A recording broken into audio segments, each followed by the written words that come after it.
Welcome into Victor Sports Talk. I am joined today by a very prominent sports journalist here in San Antonio, Mr. Rudy Campos Jr. How are you today? I'm good, man. I'm good. Like we said before, this has been a long time coming. We've been talking about collaborating here really a lot, so I'm glad to finally be able to do it. Absolutely. Before we hop into the topics we got, Mhm. I want people to know exactly what is it that you do down here. Because, man, you do boxing, you Yeah. do basketball, like you're a jack of all trades. So kind of like if you could sell yourself your little elevator pitch to say, well, who is Rudy Campos Jr. and what is Sweep the League? What you do? Yeah. So basically, to get it off Sweep the League, it's a podcast that a lot of us do. Good friends of mine from the radio show that we had on 9:30 a.m., which was Sweep the League Radio. But it went from when I started about 8 years ago, from the Rated R podcast to the Rated R Sportscast to now Sweep the League. So we've kind of gone through a whole lot of transition, but we talk sports and we talk about life. It's got the hashtag Life Laugh Sports. Candace, Rocky, myself, Mark, and Shemaya. We all do, a lot of good stuff on that show as well. But more than anything, you're right. I've been able to cover boxing, which is TMB events. Been able to cover the San Antonio Spurs, UTSA football, San Antonio Missions. Been blessed enough to work with some networks. I've been to the Georgia National Championship game. I covered that as well. Covered a few things around the country so far. So been able to go to Bengals training camp as well 1 year. So it's just been all over. But you know what? It's a blessing in disguise. I never would have expected, me to even anywhere be near this, and I just hope to continue to grows. And just before we move on, man, I want to let you know you do a fantastic job. Keep up the great work that you're doing on your show. It's growing. I enjoy listening to it. So keep up the good work because you're gonna make a lot of strides in this town. I appreciate that. That's always Yeah. good to hear. Coming from a small West Texas town, it Mhm. kind of feels like a little fish in a big pond over here in San Antonio. Sometimes it can be a little intimidating. Um, but let's jump right into it, man. Yeah. Like, what is going on with the Angels? Like, come on. Like, okay, we'll start with Otani getting hurt. Yeah. How significant is this for him money wise? Like, we'll just start with that. So you're talking about Shohei Otani, and of course the UCL tear is going to really affect him. Now, whether he pitches again or not, nobody can tell, man. Nobody will be able to tell if he's able to pitch again. The good thing is it saves his batting. He's still going to be able to bat. So now you're going from where Otani was being talked about getting almost $500 million or close to like 600-700 million contract. It's going to come down some because what you were paying for was you were paying for both the pitching and the hitting duel that you get from Otani. Now with the UCL tear, it's going to be really tough for him to pitch again. If you want to move him into the closer's position, maybe a relief pitcher to get him some innings in, that might be a little bit more. But we're seeing his value drop as far as the dual combination goes. So you may not see that 600-700 million dollar contract they were talking about. You're probably looking more around the $300-400 million range because no matter what, he's still a difference maker for any team that he goes to.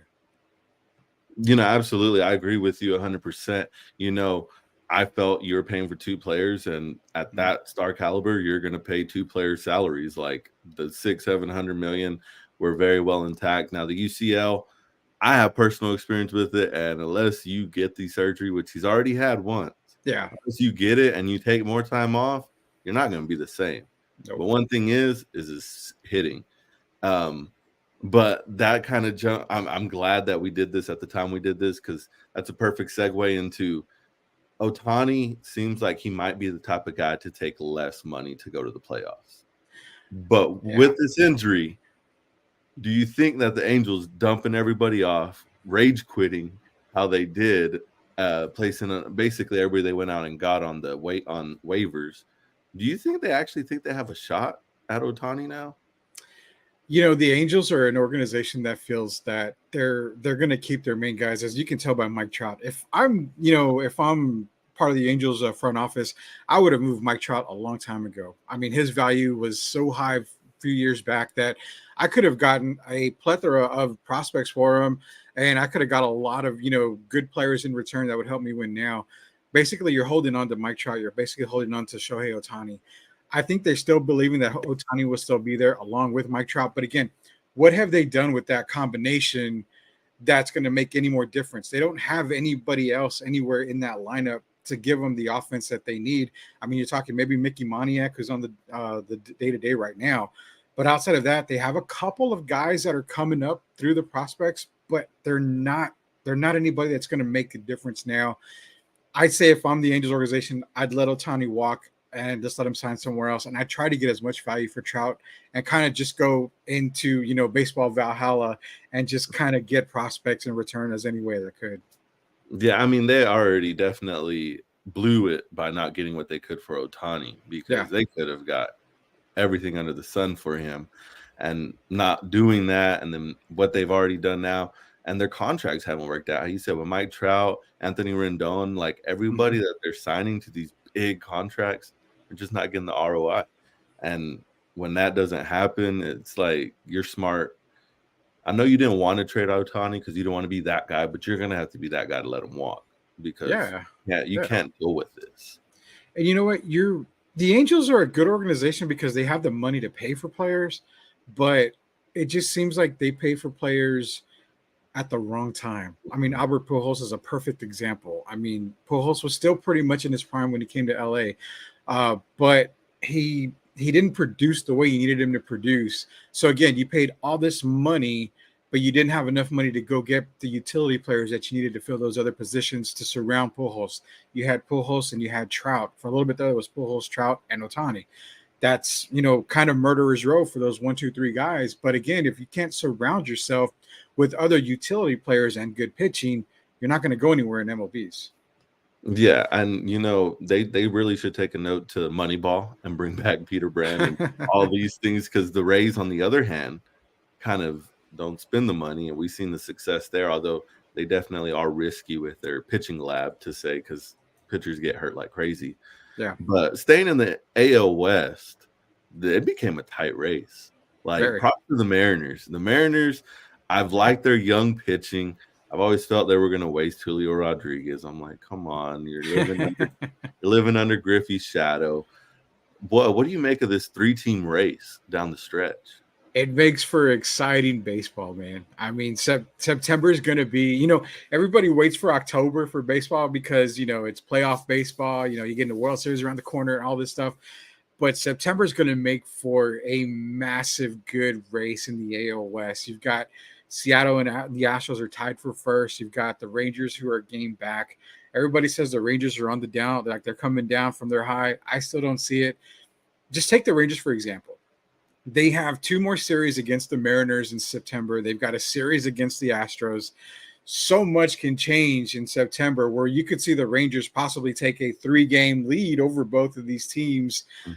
You could see the Rangers just completely falter and not even be in the playoffs. So September is going to be awesome. I love this race. And you're right. I mean, Seattle out of nowhere with Julio Rodriguez. You couldn't have counted them out, man. I mean, they do have JP Crawford. I mean, they got other guys. Cal Raleigh is at 25 home runs, I believe. So it's one of those Moneyball teams where you don't have a whole lot of names, but you've got a whole lot of guys that can get the job done. So I love it. Absolutely. And I think we got to mention the All-Star game was there, and they made it loud and clear they want Otani there. The fans did everything they could to try to sway any kind of judgment there was. I won't lie. I think the Astros still got it this year. I think it's fading, though. Yeah. I think the tide is turning. I think their time is coming to an end. Part of it is, I'm just going to be honest, I got to ride with who I picked to begin with. Like, it's too late to switch now. I got to ride with them. But I think the biggest thing for the Rangers is getting Josh Jung back. The Red Raider alum, he was a big spark to that offense. And like you said, Cal Raleigh for the Mariners, which I always got to mention this because it's crazy to think with Jason Varitek being at the Red Sox, but he's the first catcher to hit a home run from both sides of the plate in one game. Yeah, you're right on that, man. And you're right about the Rangers. I mean, Josh Jung is it's very important to get a player like him back. And let's not beat around the bush, buddy.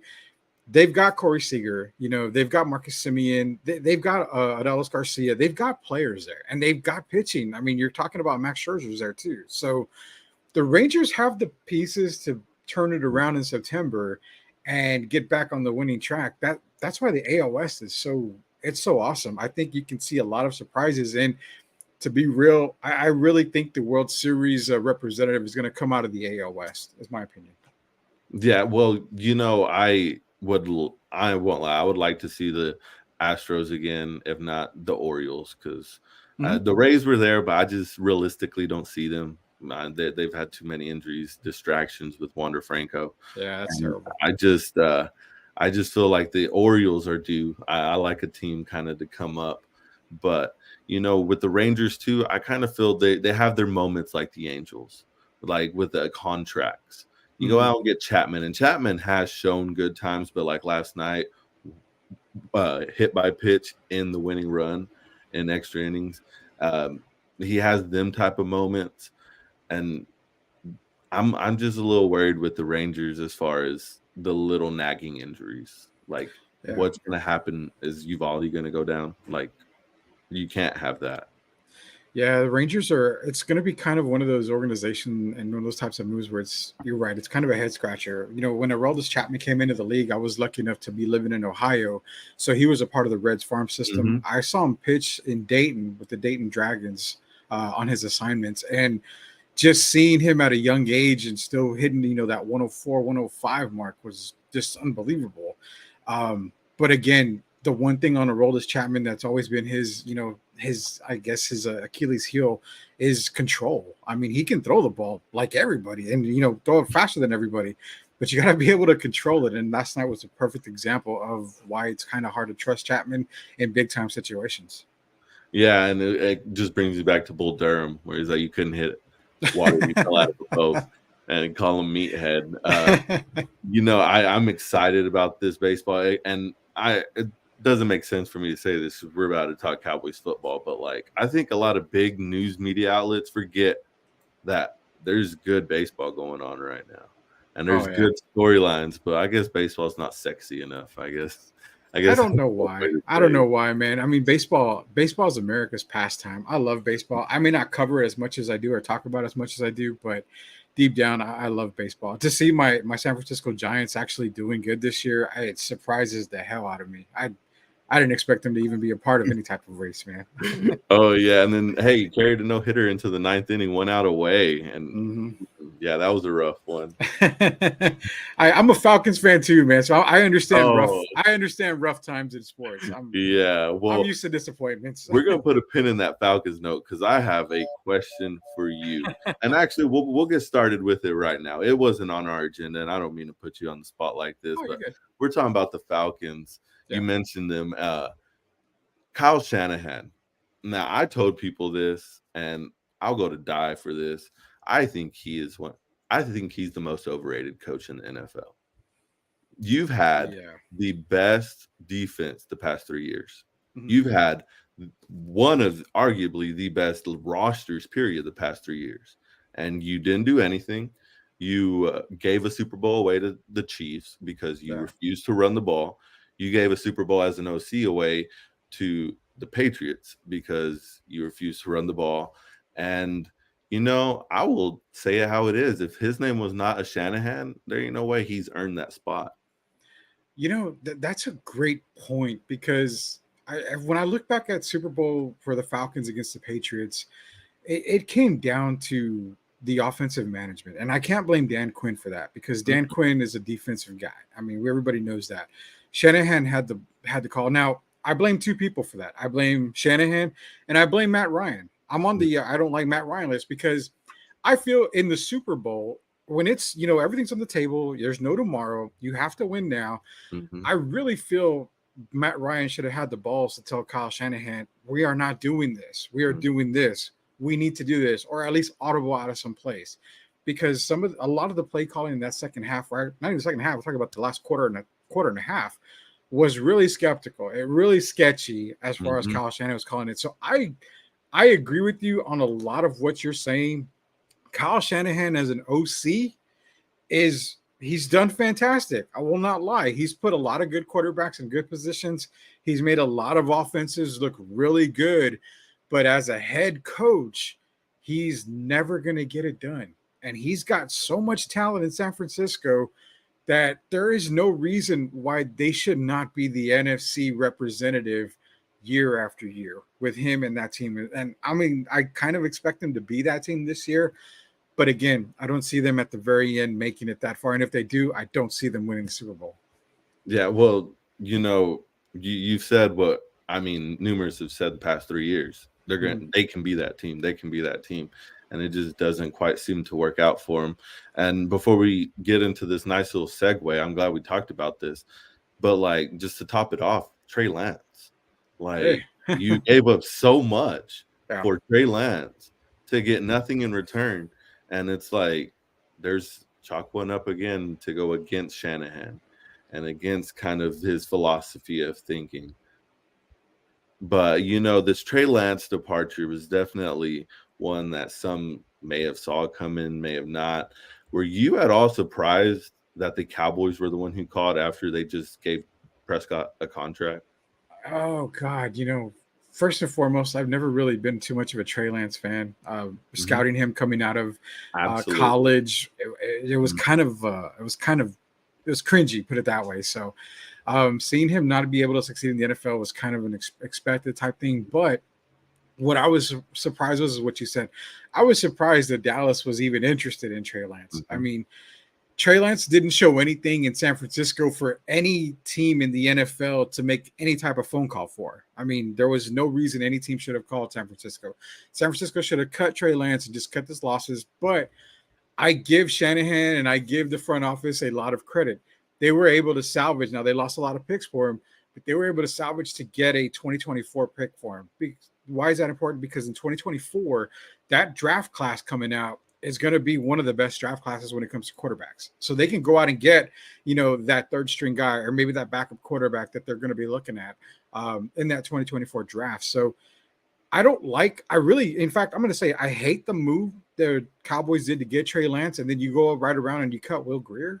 I mean, Will Grier is a quarterback. Trey Lance is not a quarterback. So what does that do for the Cowboys in the locker room? It puts them in very dire need. Basically, it's telling Dak Prescott, you know what? We do not have faith in you. Why? Because we had to go out and get another top first-round quarterback to put him, in the crowded backfield already with Cooper Rush. And they're basically telling Dak, if you don't get it done, we have another younger guy that here can try to get it done for us. It's a Jerry move. And when I say it's a Jerry move, it's a move that makes no sense, and Jerry just did it to make a splash. I think the reason why is because Sam Williams was doing through all that stuff at the same time. So in order to get the bad juju out, Jerry had to go and make a heartwarming move and bring in Trey Lance to kind of get the news off of that. So it's a Jerry move with the same repercussions. It's not going to do anything for the Cowboys at all. Put it on the shirt, Jerry move. I like that. Yeah. It's a Jerry move. That one right there could sell a lot of T-shirts. I'm glad the 49ers got some. You don't want to not get anything when you can possibly get something. So I mean, but short-sighted vision when you look at it, short-sighted, it doesn't look good. But long-term, how you just said, yes, you can see how it might can play into a factor later. I hate it for the Cowboys locker room. Yes. The preseason, everybody's like, oh, I want players that will fight to an extent. And I've said this before, to an extent. But when you are getting the quarterback called a B word twice in front of the team, in front of cameras, in front of media, and nobody's sticking up for him, and you're getting just not pride, but ego out of these fights, and you bring this in now, I think that locker room is more torn apart than anybody really wants to say. I don't think it's a well-knitted team how you need to be if you want to compete at the high level. Yeah, nobody believes in Dak Prescott there, and I'm actually making that point for the first time ever on any show. So I'm doing it on yours and just saying, appreciate nobody believes in Dak Prescott in Valley Ranch. There's nobody that believes Dak Prescott in Jerry World. And the only person that did is Ezekiel Elliott. He's at the Pats organization now. So Dak Prescott is on the hot seat. Mike McCarthy's on the hot seat. And you're right. When your quarterback is getting pushed and, basically getting, bullied on by your own teammates and you have nobody sticking up for him, I can truly understand that.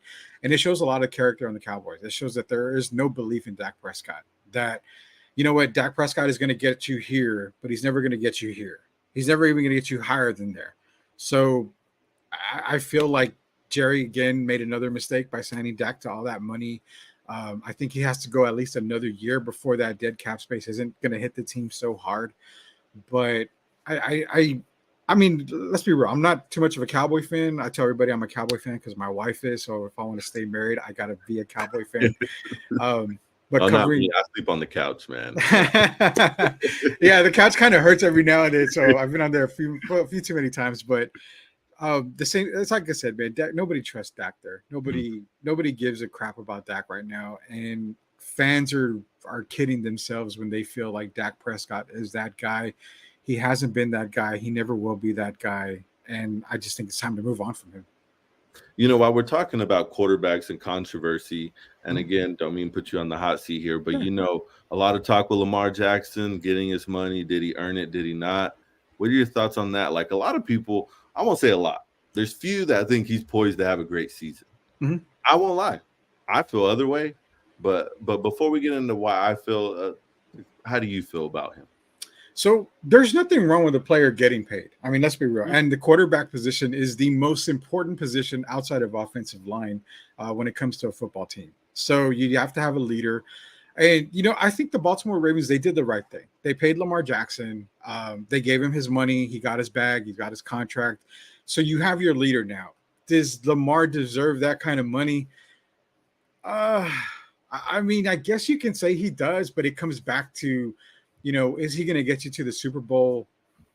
You're talking about a very loaded AFC. You're talking about the Kansas City Chiefs. You're talking about the Chargers, the Bengals. I mean, you've got a very loaded AFC. So to say Lamar's going to get you to the Super Bowl, I'm going to say probably not. But here's the part that you got to realize is that he gives you the best chance to get to the Super Bowl. When you try to look at other quarterbacks out there, are you going to go get a Patrick Mahomes? No. Are you going to get a Herbert? No. Are you going to get a Burrow? No. Are you going to get a Trevor Lawrence? No. So Lamar's going to give your team that best opportunity to get to a Super Bowl because you never know. Injuries happen. Sometimes the chemistry is just perfect and you're just on point. I think it was good for them to pay him, but is he worth that money? Time will tell, man. This will be the first year that he goes into that contract. So time will tell if he is. I'm kind of like you.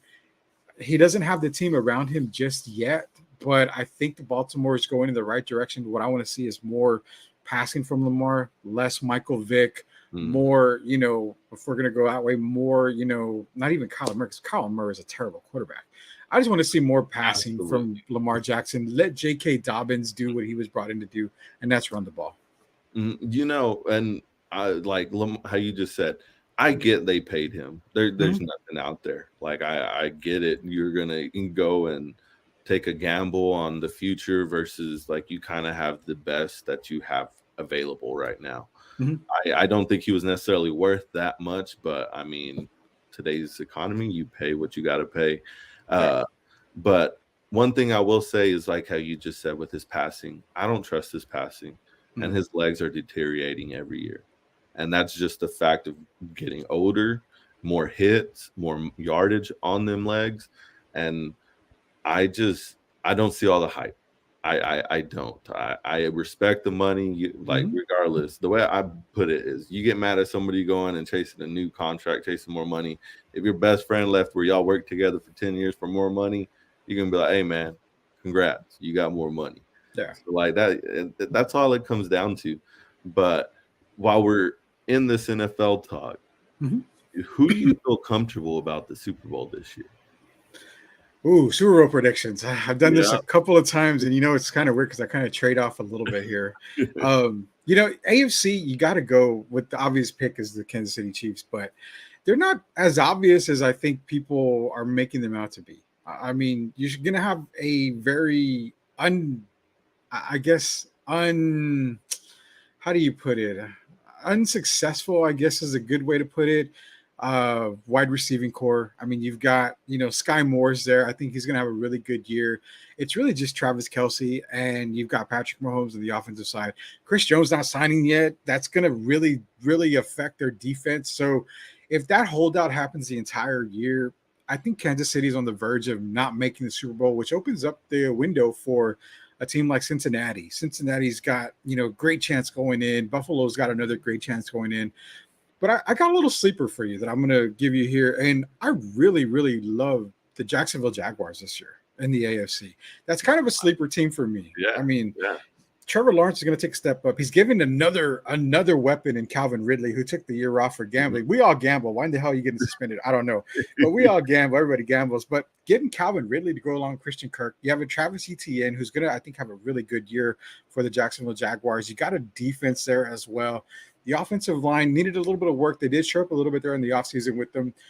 I think Jacksonville is that AFC team that if I'm not taking either the Chargers or the Chiefs or the Bengals or even the Bills, Jacksonville's that team that can come in and make noise. Now, NFC, Philadelphia is that team. San Francisco is that team. Those are the two teams that I feel have legitimate shots to get to the Super Bowl. But again, dark horse, you want to talk dark horse for me? You got to watch the Detroit Lions, man. The Detroit Lions. I like it. You're talking Jared Goff, who is now a name, since he was at California in college, and now he's back in it. And let's not forget, he was a successful guy with the Rams. Jameson Williams, once he gets back from suspension, Amon St. Brown is going to be there. They got a really good tight end to replace Hawkinson and Sam Laporta. Jamar Gibbs is going to replace DeAndre Swift. Plus their defense is there. Aiden Hutchinson. Detroit has a really good thing going up there, so I'm picking them as a dark horse right now. Man, I like to hear the Lions, and I'm going to start with the NFC, and I think it's obvious because it's the first time I can legit say it and feel like I can mean it, and it's my Lions. This is the first time in a long time that I'm, excited and expecting more this season. I mean, look at the run that we got on the end of last season. Oh, yeah. It was impressive. Beating Green Bay in Green Bay, if we don't get in, they ain't gonna get in, and kind of having that mentality. Coach Campbell, he's a real deal. He don't care. He likes eating off kneecaps. He does not bat an eye. They're my NFC team, but I ain't gonna lie, I love them or hate them. I respect them. The show's definitely made me see him differently, and I like his competitive edge. I gotta go Jets, man. I think they got a lot on them. I think they have a lot of pressure on them. But if anybody can live up to that pressure, it's going to be Aaron Rodgers pushing the people around him to get better. Yeah. Now, it could go one or two ways. It's either he's going to push him to get better, or he's going to fall off like we've seen in the past, where everybody kind of just disbands. But if it can go the positive way, that team's dangerous. Their defense, man, Sauce Gardner, the dude's incredible. Yeah. And he obviously gets love. He won some awards, but I don't think he gets enough because, man, he's just top tier and has been since Cincinnati. But I think a lot of people underplayed him this past year. He went to Cincinnati. He didn't go to an Alabama. He didn't go to Georgia. Come on, he did those numbers at Cincinnati. But that's my pick, man. As long as my NFC comes true, I'm good. And the Jets is real sneaky, and you're right. I mean, you've got Quinnen Williams, you've got CJ Mosley, Quincy Williams, Sauce Gardner, DJ Reed, Adrian Amos. That defense is it's stout. I like that defense. The only issues with the Jets is the offensive line is the biggest question when it comes to the Jets, but it's not so much the entire line. It's the left side of the line. When you have Dwayne Brown and Laken Tomlinson there, those guys are trying to protect Rodgers' backside. I feel more comfortable if you had Vera Tucker, Mekhi Becton protecting the left side, but since they're on his right side, it scares me because one hit from one of these guys on the Buffalo Bills or even the Miami Dolphins both have two really good defenses in that division. You're going to see him twice. It could really knock Rodgers out. But outside of that, I mean, we're not going to lie. The offensive weapons, I mean, Breece Hall's going to have a really good year this year. I think Dalvin Cook's going to have a great year in the Jets organization. He's not going to be the starter unless Breece Hall gets injured. But The receiving core, I mean, let's not beat around the bush. Roger knows 2 out of the 3 starters when it comes to Lazard and Cobb. So um, yeah, you're right. I can't really argue with the Jets being one of those picks as well. I question the offensive line is it, and if it can hold up for Aaron Rodgers, they can do some good damage there. Yeah, my good guy of the award goes to Russell Wilson, man. Like, I don't know. I like he's a good guy. I would like to see him do it, but this year I think the Jets can get it done. But we're gonna segue into college, and a lot of conferences disbanding. Kind of Yeah. like, what are your thoughts on that? Like, I'll tell you real quick. For me, I'm all for Colorado coming back to the Big 12. I grew up going to them games. Um, I wish Nebraska would come back, and I wish Missouri would come back. I Yeah. want to see them be competitive, and in the Big 12, I feel they could be competitive, honestly. But like Pac-12 teams applying to be playing in the ACC, like one thing people don't realize is travel. And if Yes. travel impacts these professional athletes, the ones that this is their only job, which you can argue, are they even students at D1 schools? But they are on paper, they are. The travel, like, why? Like, how do you feel about this? Because I don't like it. So I'm not okay. So I'm not a fan of Pac-12 joining ACC or even what we heard so far, like Pac-12 even joining the Big Ten. Coming over to play against Michigan and those guys. Anytime you're going from West Coast to East Coast, it even happens in the pros, man. You're gonna have jet lag. You're gonna have a lot of. It's gonna be different. Why? Because you're 3 hours away. Time wise, the time zone. So I don't like the fact that we're getting, West Coast teams trying to go to the East Coast conferences. And it's like, okay, I don't like it because if I'm on the West Coast, then that noon game just Mhm. became what, a 9 o'clock I'm game. mhm. So I've got to get my butt up early to watch my team play. But then if I'm on the East Coast, then I'm not watching that game till 11, 12 o'clock at night. Mhm. So it's like, that makes no sense for fans whatsoever. And that's where I'm feeling that's the biggest hiccup in the entire thing. But on the other side of things, NIL, man, those 3 letters have impacted and changed all of college sports across the board. That's the reason why you're seeing teams like potentially like Oregon, USC, UCLA talking to Big Ten, talking to even ACC conference over here. They need to build these Power Five, these super mega conferences because of the money. They need the money to pay for these college students. Now, Pac 12 has the money, but they need the exposure. They don't get basically, if you're USC and you're Caleb Williams, you don't have all the media is on the East Coast. So you need that East Coast media on you in Mhm. order to get those big dollars. And all the major networks are going to be on the East Coast. So that's why you see teams like that going over there so they can get that kind of exposure. I don't like it, but I understand it. And the reason why it's happening is because of NIL. You've got to have money to pay these guys now. So you've got to do desperate things. What I do love is I love Texas going to the SEC. I love Mhm. Oklahoma going to the SEC Mhm. because now it dismantles the Big 12, but it makes the SEC just that more valuable. It makes Texas's recruiting that much more easier because now you're like, hey, we can play against Bama. You can play against LSU.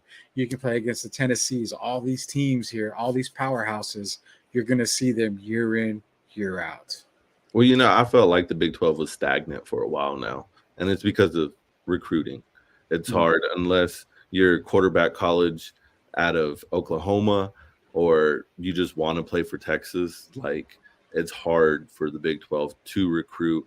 But I get what you're saying. Like, they want the money on the East Coast. They Mhm. want that fame and that fortune. But I feel all it takes is, for instance, let's say Arizona goes to the ACC.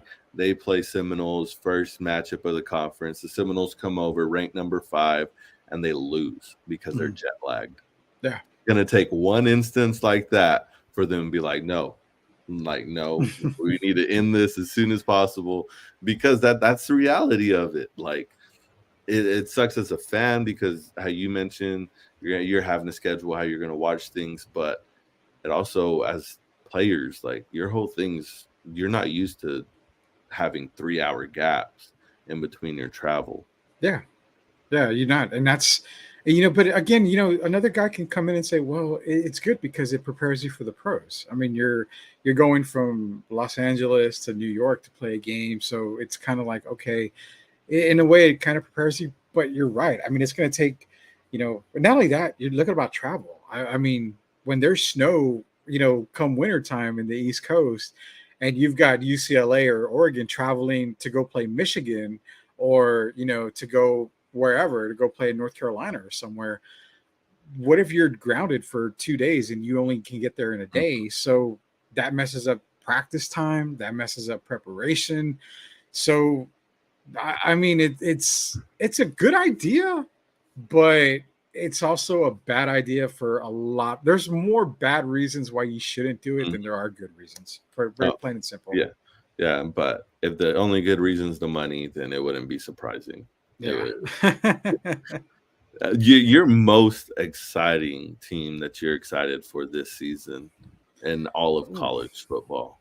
So for me, I'm an ACC guy, and I'm a North Carolina guy. I'm a Tar Heel, born, I blood, just blood, became and a blood. Clemson guy. I start graduate school at Clemson next year, so hey, we got a little rivalry. We got rival. You don't understand. It's weird how being a Carolina guy. My brother's a Duke fan, diehard Duke fan. A lot of my friends are diehard Duke fans, so I get it from all over the sense. But when I'm talking ACC, my most exciting team. I'm not going to give shout out to Texas. I mean, Texas is a very exciting team. They've got a really good receiving core. They've got Quinn Ewers. They've got Arch Manning in the back pocket. They're going to make some noise in the Big 12. But for me, it's actually Florida State. I'm really liking Florida State. Jordan Travis is exciting. They're bringing back Trey Benson. You got Johnny Wilson on the receiving core. Greedy Vance, Jared Verse. This team, I think, is going to actually win the ACC this year. You being a Clemson guy, I know you're going to kill me for that. But I think Carolina's, going to take steps down. Drake May is going to be great. I think he's going to be a Heisman candidate for sure. But I think when it's all said and done, Florida State's going to win the ACC. They're my most exciting team. And they've got a really good test in week 1 here with LSU. I'm so excited to see this game. This is that first big game outside of the UTSA Houston game, which I'm going to be excited to watch that one. Yeah. For me, it's LSU, FSU. It's going to be a barn burner. It's going to be exciting. But for me, the most exciting team to watch this year, it's going to be Florida State. That's one team I'm excited to watch. I think it's going to be a fantastic year for Florida State. Outside of the receiver, Marvin Harrison at Ohio State, Caleb Williams doing his thing at USC, there's going to be exciting college football all the way around. But for me, the team to watch is going to be Florida State as long as they stay healthy. Mine, surprisingly, it's a safe team, I would say, because of their history. But I think this year they can really get over the hump, and that's Notre Dame. I think them going out and getting their transfer quarterback helped them greatly. And I just feel like, okay, you're playing against Navy. Like, I get it. You just got to stop the option. Like, I get it's just Navy. But the way they played, the little subtle details within their play and just kind of within the way they carried themselves in that game. Because I say Marcus Freeman's first season, they don't blow him out like that. Yeah. It's a little close for a little bit longer, and it may be like a 28-31-7. Like, it's not a complete dismantling of them, but I really am excited about Notre Dame, and I just feel that them going out and making sure that Marcus Freeman knows he's the guy, for one, not wavering from giving him that spot and allowing him to go out and recruit who he wants to recruit, because a lot of schools, and Texas Tech is one, they have people in the office that tell you who you're going to recruit. They don't let you have that say so. But Notre Dame being able to have that freedom, and like I said, they're safe because they're always going to be anywhere between 11-16, like 11-20, like that's just who they are. But I'm excited about them this year. I get a little Rudy excited when I was gonna say you didn't have to pick Notre Dame because of my name. That's you don't have to go back to that. No, so I'm curious. Like, you spoke very highly of Florida State. Are they in your top 4, your final 4? So my final 4, man, that's a great one because I got Florida State. They're going to be knocking on the door. I think they're knocking on the door there, and that's kind of where I've got Florida State there because they're going to put up some upsets. They're going to have. I think they're going to beat Clemson. I think they're going to beat LSU. They're going to get over the hump. They're not going to. They're going to be better than USC, but I still think you've got that four of Georgia, Michigan, Ohio State, and Bama. Those four are going to be so tough to leap, and it's so weird because I've got so many people that have come to me and said, "Well, I mean, you got two SEC teams, you've got two Big Ten teams. There's no way that can happen." Actually, there is a way that can happen. I mean, it takes a loss by Florida State, to, not LSU or whatever, but it could be to like North Carolina that just derails them. Could take a loss by USC, from Oregon to just derail them. But no matter what, those four teams, Georgia, Michigan, Ohio State, Bama, those four teams are going to be there at the end. Out of those four, which one falls out? Oh man, I know Georgia fans are killing me all year because I talk bad about them. They still are elite. They're still the number one team. But for Georgia, it's one of those teams where are they going to get the quarterback play that you are expecting? And I mean, yes, Stetson Bennett's not there no more. You're basically on Carson Beck's back. And can Carson Beck get it done? I need to see. I have to see first because I don't believe too much in Carson Beck. But I mean, you have Brock Bowers, you have the defense still, you've got receiving, you got running backs. Carson Beck can get it done. I think Georgia is still the team to beat overall. But Final Four for me right now would be Michigan, Ohio State, Bama, Georgia. I'm just going to stay those four. I can't really derail off of that, but don't sleep on Florida State, and don't sleep on Penn State. Penn State's one of those other teams that I can see making some really big noise this year. Well, those are safe. I went a little. I feel like mine may be like a little fairy tale. Let's hear it. We got to hear it. We got to hear it because I won't lie. I think Saban's going to come out hungrier than ever. Mm-hmm. I mean, he got outbeat by a former coordinator for him, Kirby Smart. I think he's going to come hungry, and his loss to Georgia and then Tennessee, and I think Alabama is going to be at the top of it, and Notre Dame. I think that they actually get there. The only thing that's going to hurt them is their schedule because they're not in no conference, yeah, and that is tough. And if I take them out because of that, then I won't lie. I got to put Georgia there. I have to. Like I think that they're just gonna get it unless with the quarterback play. They got to have the quarterback play, but I think they've recruited enough and they didn't have to work hard on their recruiting. Mm-hmm. I think they'll still for sure be a shot. But I actually think Texas Longhorns will be there. When I look back last year, they should have beat Alabama if Ewers don't get hurt. They were going to beat them. And although Alabama had their hiccups last year and people felt like they were skeptical all season, that's a big win. And that's a win that if you get that win, I don't think nothing stops you the rest of the season. No, and basically all their loss were whenever he was hurt. Yeah, and Texas, you're right. Texas should have beaten Bama. And it's funny because I have a bet with a fan in San Antonio. We were on a podcast, and I told him Texas will go into Bama this year and they'll beat Alabama. I really do. I'm not high on Bama. So to say Bama's in the top four for me, that's one team that I'm not very high on. So I could kick them out of the top four if I had to. I'm not going to worry about it. But they should have beaten them last year. I think they go into Bama this year. And why? Because you're going to SEC next year. You want to make a statement. What bigger statement can it be to beat the hell out of Alabama? Mm-hmm. But I love your Notre Dame pick because you've got 3 games that are going to determine that season. You have USC, you've got Ohio State, and you've got Clemson. You beat all those 3 teams, plus you just go undefeated on your schedule. That's top 4. You can't argue that at all. No, and although I am biased to Clemson, I don't start until next year, so I got one more year.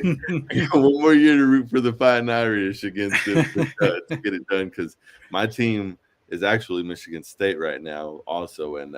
Okay. So I can't pick Michigan. I can't pick Ohio State because I wish both of them would fall off the edge of the earth. But I get it and respect their programs. But Rudy, man, I appreciate you doing this with me. I want you to tell people like where they could catch you at, because you're doing a lot of things. You are very active in San Antonio and kind of all around. Like what socials do people need to know? What do people need to get at to be able to look at the good stuff that you put out? Yeah, so really, wherever podcasts are available, just search Sweep the League. Now it's weird because there's Sweep the League Radio, which is us as well, and then there's Sweep the League podcast. The podcast is what you're looking for. Wherever it's available, you got Spotify, iHeart, iTunes, all that great stuff. Podcast, Apple Podcast, whatever the stuff. I'm 44 years old, so I'm not used to the young stuff here, the young kids or anything, whatever they do. But wherever you can look for it, just search up Sweep the League. Not only that, you can find me on Twitter. I'm pretty active on Twitter. It's at Sweep the League. And also on Facebook, Instagram. Instagram is, I think, Campos.Rudy. But on Facebook, you can go search Rudy Campos Jr. Request me as a, I add you as a friend on there. I basically let everybody on there. We have a lot of fun. We talk a lot of sports. But yeah, that's where you can find me. And again, Victor, I really appreciate you having me on. This has been great. It's been something that we've talked about doing, and I want to do this again. I love the talks that we had, man, and you continue doing what you're doing, man, because you're right there. You're right there, and I'd be more than happy to meet up with you one day. We can cover something together if possible. Yeah, well, I appreciate that, man. Hmm? You have a good one, and you enjoy. And all I gotta say is the Knowles, man. That's gonna stick with me. I'm gonna keep an eye on them. Keep an eye. Let's hope they don't get injured. But if they don't, they got something brewing there. Yeah, but you be safe.